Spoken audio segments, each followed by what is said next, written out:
শেষ হলো রাজনৈতিক দলগুলোর সাথে জাতীয় ঐক্যমত্য কমিশনের ২ মাস ব্যাপী সংলাপ। রাষ্ট্র সংস্কারের ২০টি প্রস্তাবের মধ্যে এ পর্যন্ত ১৩টিতে ঐক্যমত্যে পৌঁছেছে দলগুলো। এর মধ্যে কিছু বিষয়ে কয়েকটি দল নোট অফ ডিসেন্ট বা ভিন্ন মত দিয়েছে। শেষ মুহূর্তে জুলাই সনদকে আইনগত ভিত্তি দেয়া না হলে এতে সই না করার ঘোষণা দিয়েছে কয়েকটি দল। কমিশনের বিরুদ্ধে মামলার হুমকিও দিয়েছে তারা। তবে কমিশনের সহসভাপতি ডক্টর আলী রিয়াজের আশা, জুলাই সনদের চূড়ান্ত নথি ২-১ দিনের মধ্যে দলগুলোকে পাঠানো হবে। তাদের মতামতেই চূড়ান্ত হবে সনদ। ইমদাদুল্লাহ বাবু রিপোর্ট।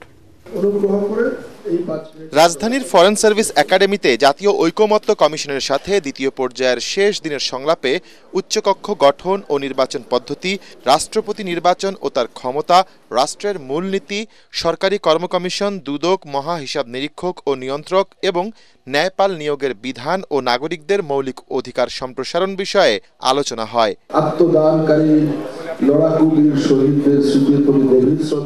এর মধ্যে শেষ খবর পাওয়া পর্যন্ত গোপন ব্যালট বাক্সে ভোটের মাধ্যমে রাষ্ট্রপতি নির্বাচনের বিষয়ে একমত হয় রাজনৈতিক দলগুলো। এছাড়া সংবিধিবদ্ধ প্রতিষ্ঠানে নিয়োগ সংক্রান্ত কমিটি গঠনের বিষয়ে ভিন্ন মতসহ কয়েকটি বিষয়ে ঐক্যে পৌঁছায় তারা। তবে উচ্চকক্ষ গঠন সহ আরও কয়েকটি বিষয়ে হয়নি ঐক্য।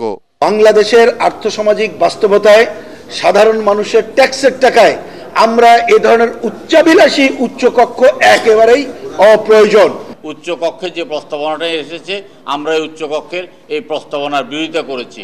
আমরা উচ্চকক্ষকে বলেছি নখদত্তবিহীন একটি উচ্চকক্ষ, যেটা জাতির ঘাড়ে চাপিয়ে দিয়ে জাতির অর্থনীতিতে আরও ক্ষতিগ্রস্ত করার কোনো কারণ নাই। শেষ অধিবেশনে জুলাই সনদের আইনগত বৈধতা প্রদানে কমিশন এবং সরকারের প্রতি জোর দাবি জানিয়েছে রাজনৈতিক দলগুলো। জামায়াত ইসলামী আন্দোলন ও এনসিপি সহ কয়েকটি দল এমনটি না করলে এতে স্বাক্ষর না করার ঘোষণা দিয়েছে। আর বিএনপি সহ কয়েকটি দল চূড়ান্ত সনদ পেলে এতে স্বাক্ষরের আশ্বাস দেয়।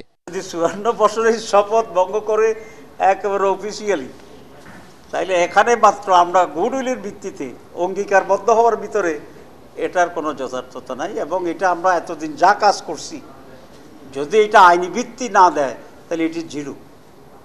এবং আমি বলছি যে এটাকে আইনি ভিত্তি না দিলে যে জিরো হবে, সেই জন্য আমরা কমিশন এবং সরকারের বিরুদ্ধে কম্পেনসেট মামলা করব আমাদের সময় নষ্ট করার জন্য। বাংলাদেশের মানুষেরা একদল দুই দল তাদের মধ্য দিয়ে পরিচালিত না হওয়ার জায়গা থেকে আমরা অনেকগুলো দল তাদের সন্নিবেশের মধ্য দিয়ে দেশটা পরিচালিত হবে।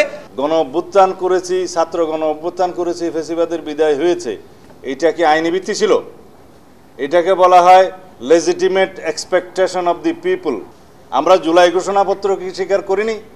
আমরা এই জুলাই ঘোষণাপত্রকে ঘোষণাপত্রের মধ্য দিয়ে সংবিধানের ৪র্থ তফসিল অন্তর্ভুক্ত করব, সেটা অঙ্গীকার করিনি। এটা হচ্ছে legitimate expectation of the people, এটাই সার্বভৌম এখতিয়ার। সুতরাং আমাদের যে সম্মতি, এর উপরে কোনো আইনি ভিত্তি হতে পারে না। এ সময় কমিশনের সহসভাপতি বলেন, জুলাই সনদ বাস্তবায়নের প্রক্রিয়া নিয়ে আলোচনার সুযোগ রয়েছে।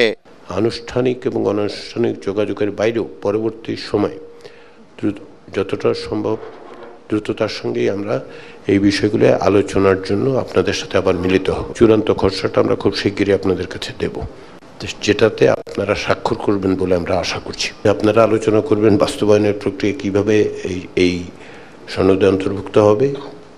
প্রায় 2 মাস ধরে চলা এই আলোচনার শেষ দিনে অংশ নিয়েছিল 30টি রাজনৈতিক দল। ইমদাদুল্লাহ বাবু, ATN বাংলা, ঢাকা।